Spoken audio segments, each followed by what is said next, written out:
What's going on, everyone? Man, it's been a minute since I've done a video on a gaming console, and let me tell you, this is a very exciting one because I've already done the Nintendo DS, the original one, the DSi, the DS Lite, and I believe the Game Boy Micro as well, even the Game Boy Advance SP, dude. I've done almost all of them. But one of the consoles I have not talked about is actually the Nintendo 3DS, and what's really important about this console is it's one of the very few consoles that I still play. I think I own like all the Nintendo handheld consoles, but this is the one, actually its bigger brother, 3DS XL, but I do occasionally pick up my 3DS every once in a while, and I have so much love for this console, man, and I kind of want to take a second, talk about it, see how it's holding up in 2019. I don't want to take too much of you guys' important time, but I love this console too much to not talk about it, man. But to kind of give you guys a recap, this thing actually came out in 2011, man. That's like 7 years ago, 8 years ago. That's crazy. And this was actually the successor to the Nintendo DSi, and this was a pretty big upgrade in my opinion, and probably in everyone else's opinion as well. You know, looking around the body, you can definitely tell, I mean, everyone has seen something like this, you know, whether it's a DS, the DS Lite, whatever it is. It's a very familiar design. It's that clamshell. You can close it, open it, whatever you want to do with it. What's interesting about it though, and looking at about it now, is that this thing had a dual camera setup on the outside, which is pretty funny because this came out in 2011, and now we have like dual camera sensors everywhere. So could it be a possibility that the Nintendo 3DS hyped up the dual camera setup legacy that we see now? Man, it could be a possibility, man. But and the color I have is red, and I really do like this color. I have a black DS Lite, I have like a blue and crimson black whatever 3DS XL, and I definitely think this red one is probably one of my favorite colors. Opening it up, we have the single camera inside, and the reason why this thing was so popping and the reason why the 3DS was called the 3DS in the first place was because of the 3D toggle. That top screen above, you could actually enable that 3D toggle and you would be able to get the effect of playing like actually like three-dimensional games in a way. Not like 3D games where it's like a 3D like first person shooter or whatever. It's actually like you would feel like the screen is popping above the screen. I think you guys know what like three-dimensional images are or whatever, but honestly, in my opinion, looking at it in 2019, this 3D toggle thing was such a novelty. I never used that 3D option at all, and honestly, when I started using it in the beginning with, it really hurt my head and my eyes after a certain amount of time, and Nintendo actually recommends people not to use it for prolonged periods of time, and I'm right there with them. I would not recommend people using the 3D toggle that much anymore.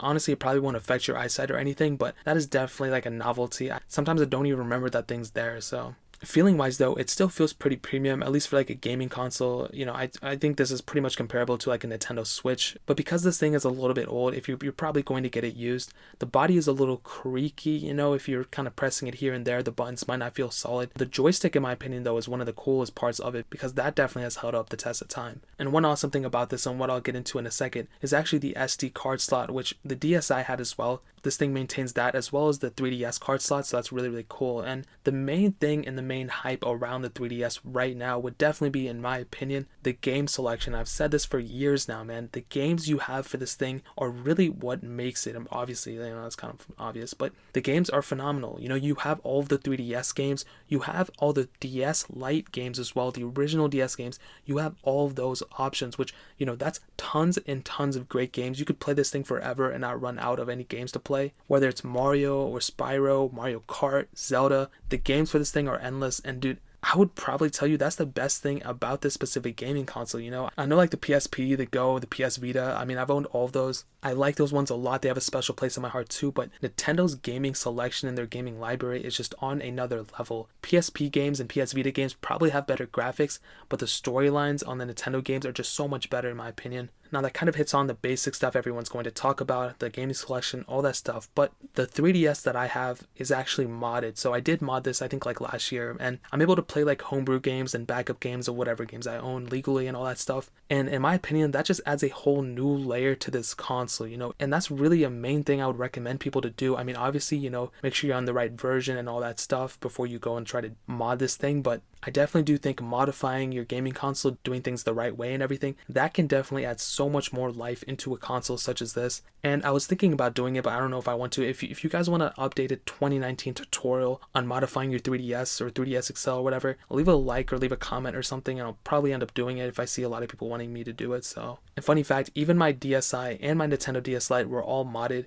Even though I don't play games at all, I just love doing it. It's just so much fun. I just feel like it's rooting or jailbreaking your phone, but it's just a gaming console. I'm just like so into that. So I'd highly recommend that.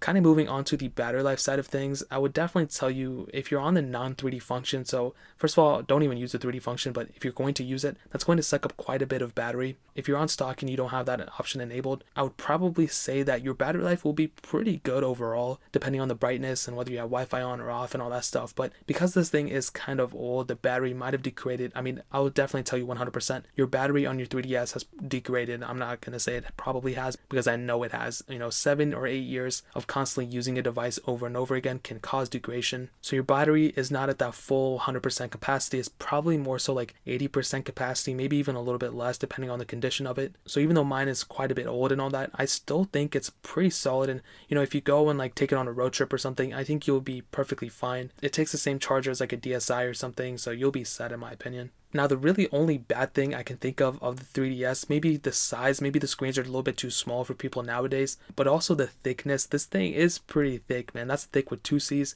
I don't think there's anything wrong with thickness. Mom always said, flaunt what you got, whatever, right? But I wish it was a little bit skinnier, but ultimately, it's really not that big of a deal. I mean, you're probably going to throw it in your book bag anyway, so it doesn't really matter. But how I would wrap this whole entire thing up, man, ultimately, the 3DS is a great gaming system. You can literally pick one up for like $40, man. Like, what is that? You probably make that in like 20 minutes, so it's really not even that big of a deal. And if you plan on picking one up, I would highly recommend you to mod it, man. You can do a lot of fun things with it when it is modded, but even on stock, it's still awesome. Go to GameStop, pick up like 30 games. I would probably not recommend doing that. Go get them on eBay or something for much cheaper. Ultimately, man, I would highly recommend picking one of these things up, man. They are so awesome, and I still love talking about it even in 2019. But that's pretty much all I want to hit on. If you guys enjoyed the video, definitely hit that like button. Leave some comments. Do you guys own a 3DS? Let me know your experience with it down in the comment section below. Hit that subscribe button. That'll mean so much. Literally, every single subscriber means so much. So it means so much you guys could hit that. Also, check out the other links down in the description as well. My Twitter, my Instagram, my second channel. All those links are linked down below. I would really appreciate if you guys could check it out. But more importantly than everything else, I love every single one of you guys. Hopefully I'll catch you guys in the next video. Peace out till then.